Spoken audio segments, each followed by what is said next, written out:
Hey guys, DJ here with Next Level Coaching, and today we have a match of black, white, green tokens versus four color control. This is Innistrad block, and this is pre-ban list. So the tokens deck is playing both Lingering Souls and Intangible Virtue. Alright, here we go.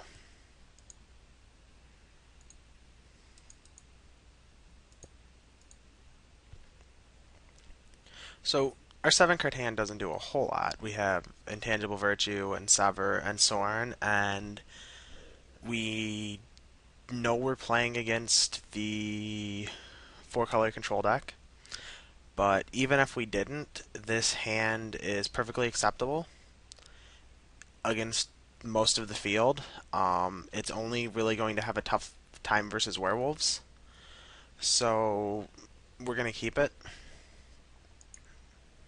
And I believe we're on the play here. So I always like, when the mana doesn't really matter, I always like leading with the dual lands first to help give the illusion that we may be mana screwed, even though we're not.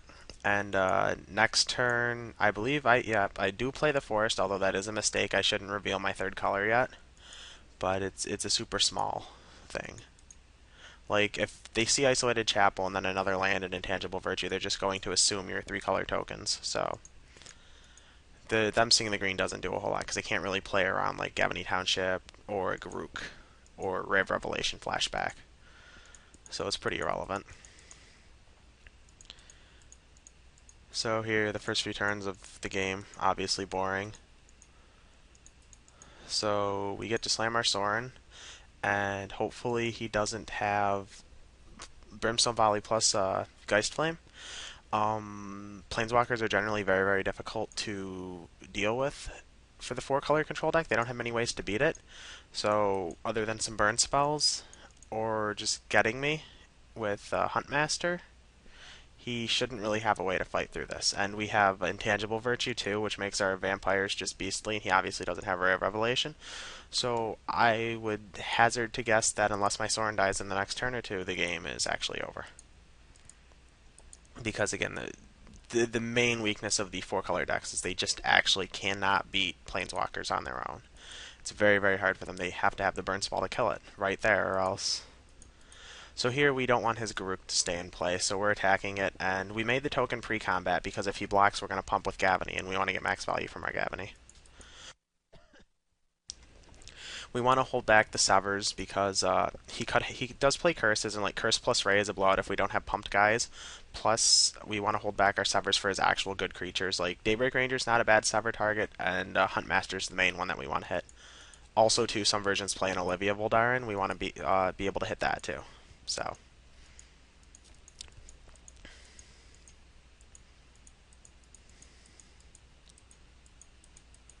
And here's the Huntmaster. Okay.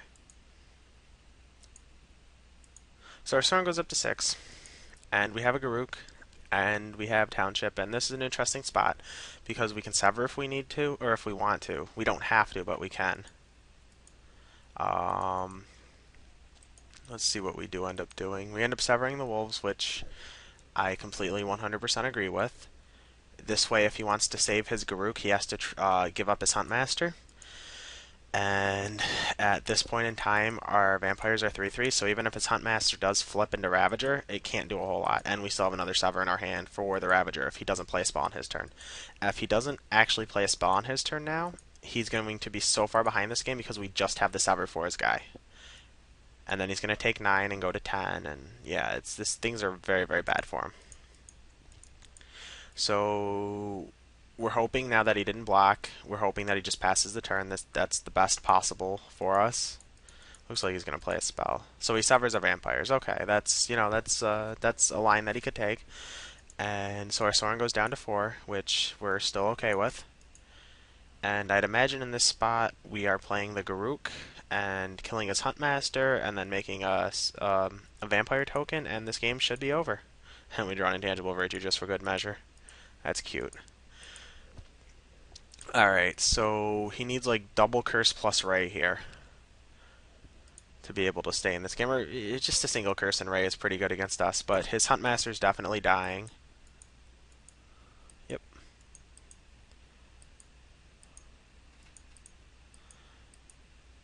And there's the concession. Alright, now the way I chose to sideboard against this particular deck was against 4-color control, the Gather Townsfolks are pretty awful. So we don't want those. Obviously, we don't want Curse the Death's Hold, and Sudden Disappearance also does nothing. In place of them, we board and raise to be able to fight their curses. We have Witchbane Orb, which also fights their curses and protects our planeswalkers and us from Devil's Play and other burn spells. And we also board in Bloodline Keeper, which is a more resilient threat.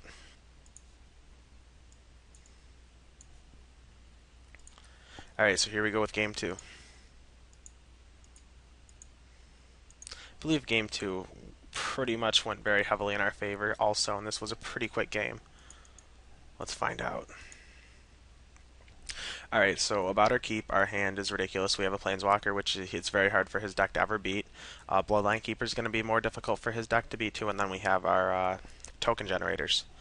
So unless he has an early curse and we can't do anything about the curse, we're in some trouble then. But if he doesn't have a curse, this game should be over. Like, he's on the play, so like he can play a Garruk, but he can't protect his Garruk even. Huntmaster's not a problem because we have Garruk Relentless. Yeah, our hand is pretty stacked against his possible keeps.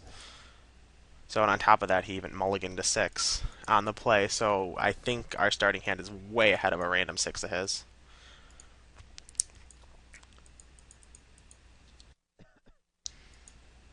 So we lead with Evolving Wilds. And this turn, I believe we also we should be Evolving Wilding this turn, which we do. That's good. Now we have 2 white. Never, in case we ever want to play 2 white spells at once. It's possible I should have grabbed a swamp, but I don't foresee needing triple black unless the game goes very, very late. And that's I shouldn't have to need triple black for 1 turn, so we should be good here. We definitely want to be Lingering Souls here. And it's possible I could have held the Woodland Cemetery, but I really want to hold on to the Township as long as possible. I don't want him to know Township is coming if I can help it. And his start's not so good here. Given what he's fetched with Evolving Wilds, we know he doesn't have any curses in his hand. So things are very good for us. So he has Daybreak Ranger, which is kind of gross, but we are completely fine using our Garruk on it, so it doesn't kill our spirits, and then we draw Deadweight. So now we have the line of, do we play Garruk and assassinate his Daybreak Ranger, or do we play like something else? Sorry about that, guys. And so anyways, what I was saying is that we're perfectly fine using Garruk to kill his Daybreak Ranger here, and save the Deadweight for if he has a Huntmaster or something. So I'd imagine I played the Garruk. Hopefully I played Plains Garruk here. So we attacked first to see if we could draw out a Geist Flame, which is always fine, although I can't imagine him Geist Flaming a Spirit here even if he has it. But hey, maybe they'll, make a bad play. Okay, so good. We're still holding on to the Township. That's good. And if we get to untap with our Garruk, things should be very good. I'm not 100% sure like what's in his hand, since he doesn't have Curse. He can't because of how he Evolving Wild. He probably has like, I don't know. Maybe he's gonna play a Garruk of Zone here. He's playing a Huntmaster. Okay.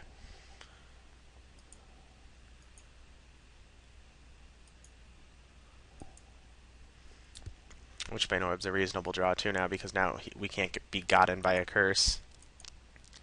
So hopefully I play Township, Deadweight as Huntmaster after attacking, make a Beast token, and pass the turn, and Midnight Haunting end of turn.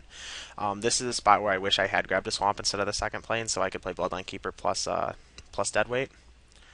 But it's negligible. Like, I don't want to overextend too much into his possible Blasphemous Axe anyways. So I still, though, if I had grabbed the Swamp, that would be my line of play this turn. This way we have to Midnight Haunting. But this way's fine too, because then if he does kill all of our spirits, then we can run out Bloodline Keeper. Yep. Okay, now we get a wolf. And now that our Garruk's at 2, we can always sack it to search for another Bloodline Keeper if we need to at this point, which is very good for us. If given the opportunity, we will trade wolves here, gladly. He has another Daybreak Ranger, so this is starting to get a little bit hairy because we're probably going to sever that. And I'm not so happy about that because then if we sever that and he has like another Huntmaster or like an Olivia, then we're out of answers to it, which is a little gross. But I guess if he has Olivia, he has to have a black mana too. So, all right. So I think the reason I didn't Midnight Haunting here was because I am afraid of Blasphemous Act, which somewhat makes sense and somewhat feels bad to me. Um, yeah, I think not Midnight Haunting there was a mistake. Like even if he has Blasphemous Act, we still have a Garruk plus a Bloodline Keeper, so I think I'm supposed to Midnight Haunting there because this turn we're definitely severing the Daybreak Ranger. So yeah, and then next turn we could have been pumping our Midnight Haunting. If we had Midnight Haunting in play, if we had played it at the end step, we can the turn after this Gavany Township and pump our spirits, and then we'd have 4 + 2 wolves in play, and then that should like for sure be game. But I think I was playing around. I had to have been playing around Blasphemous Act, and I like it feels like it's a mistake because he has 3 cards in his hand, so he probably has something like that. But if he has Blasphemous Act or Sever, he's probably going to be forced to play it anyways. But like if he has both of them, my play is better. If he has Blasphemous Act and Sever in his hand, holding back with Midnight Hunting is better. But if he doesn't have both, then he's just dead. And we're so far ahead at this point. It probably like if this was an even board state, or maybe if we were slightly behind. If this was an even board state, there's no reason we would have to play the Midnight Hunting. But because we're so far ahead, we can probably push our luck more, so to speak. Because there's less and less he can have. And like even if he has Blasphemous Act and Sever, then we'll still have our Garruk. We'll still have Severs in our graveyard. We still have a Lingering Souls we can flash back that we haven't used yet. We still just have all the gas in the world. So I would say, and he doesn't even have any black mana at this point. So my evaluation on this game is basically regardless of how the last 2 or 3 turns went. It doesn't appear that there was a line I could take and lose the game. That being said, actually, now that I think about it, I like my play better of not playing the Midnight Haunting. Sure, I guess we give him an extra turn or two, but we play around everything that way. Okay, yeah. At first, I disagreed with my line, but now I like it a lot better, just playing around everything. And yeah, I definitely like playing around everything more. Well, I hope you guys enjoyed watching. I hope you learned something. This is probably the last videos you'll see of the current non-ban list or pre-ban format of Innistrad from me. So I hope you enjoyed that, what was left of it, and be sure to check out my blog, NextLevelMTGCoaching.blogspot.com. We are now offering individual one-on-one coaching sessions. It's $10 an hour, and it's as many hours as you want. There's discounts if you purchase multiple hours. And we take PayPal and tickets, Moto tickets. So thanks for watching, everyone. Remember to like, comment, subscribe my channel if you enjoy it. Let me know what you'd like to see more of in the future. And again, be sure to check out NextLevelMTGCoaching.blogspot.com for more. Thanks a lot.